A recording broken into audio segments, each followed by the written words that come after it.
दोस्तों, आज हम बात करेंगे रॉलेट एक्ट के बारे में। रॉलेट एक्ट यह घटना एक 1919 की घटना है।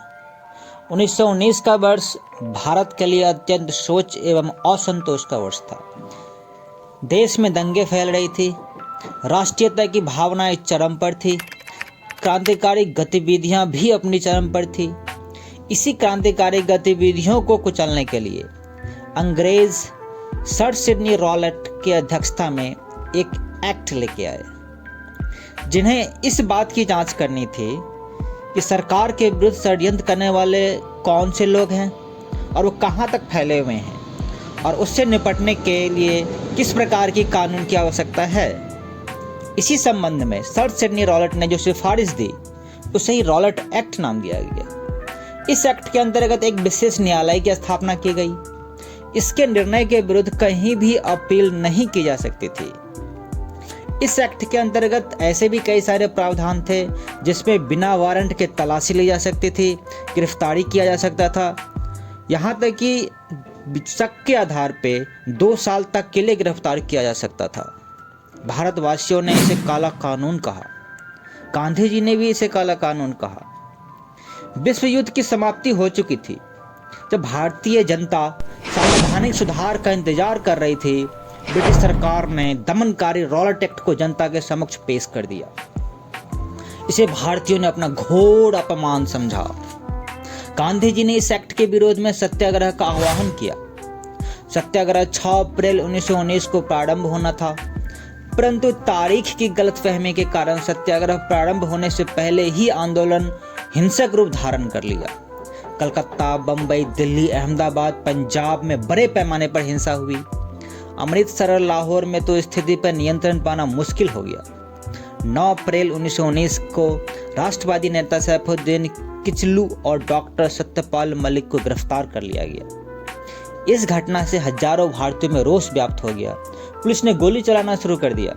कुछ प्रदर्शनकारी मारे गए, जिससे काफी तनाव फैल गया। 5 अंग्रेज भी मारे गए। एक अंग्रेजी मिशनरी महिला जिसका नाम मार्सेला शेरवुड था, जो साइकिल पर जा रही थी, उसे लोगों ने खूब कूट दिया। इसी उपद्रव को शांत करने की जिम्मेदारी जनरल डायर को दी गई। जनरल डायर ने आते ही मार्शल लॉ लागू कर दिया। बहुत सारे लोगों को इस मार्शल लॉ के बारे में पता भी नहीं था। और फिर वो आया काला दिन, 13 अप्रैल 1919, बैसाखी का दिन। इसी दिन जालियांवाला बाग में लोग बैसाखी मनाने के लिए इकट्ठे हुए और वहीं पे कुछ नेता सैफुद्दीन किचली और डॉक्टर सत्यपाल मलिक के गिरफ्तारी का विरोध करने के लिए भी जमा हुए। वहाँ पर बहुत सारे लोगों को इस मार्शल लॉ के बारे में पता ही नहीं था। इस मार्शल लॉ के अंतर्गत लोगों को 2 या 3 लोगों से ज़्यादा एक जगह जमा होने की परमिशन नहीं होती थी, प्रदर्शन करने की परमिशन नहीं होती थी, जुलूस निकालने की परमिशन नहीं होती थी। इन सब बातों से वहाँ के लोग अनजान थे।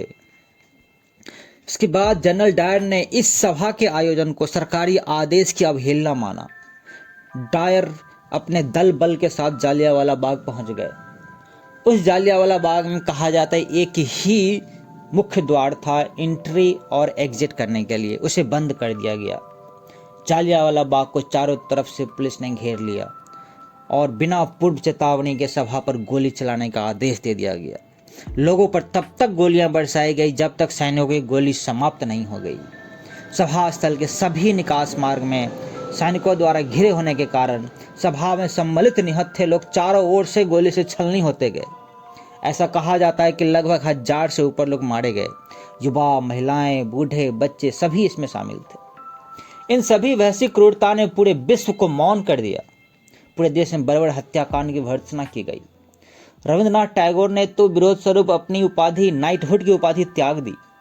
अनेक स्थान पर सत्याग्रहियों ने अहिंसा का मार्ग त्याग कर हिंसा का मार्ग अपनाया, जिससे 18 अप्रैल 1919 को गांधी जी ने अपना इस सत्याग्रह को समाप्त घोषित कर दिया, क्योंकि उनके सत्याग्रह में हिंसा का कोई स्थान नहीं था।